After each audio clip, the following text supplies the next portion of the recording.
একদিন হয়তো টাকাও হবে, সাউথ কোরিয়া যাবার ইচ্ছেটাও পূরণ হবে, কিন্তু যে কারণে যাবার ইচ্ছে ছিল সেই ইচ্ছেটাই হয়তো অপূর্ণ রয়ে যাবে।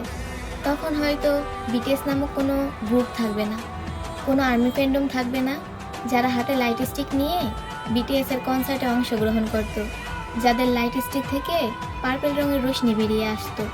আমি হয়তো তাদের কখনো সামনে থেকে দেখতে পারবো না, তাদের পার্পল রাজ্যে অংশগ্রহণও করতে পারবো না।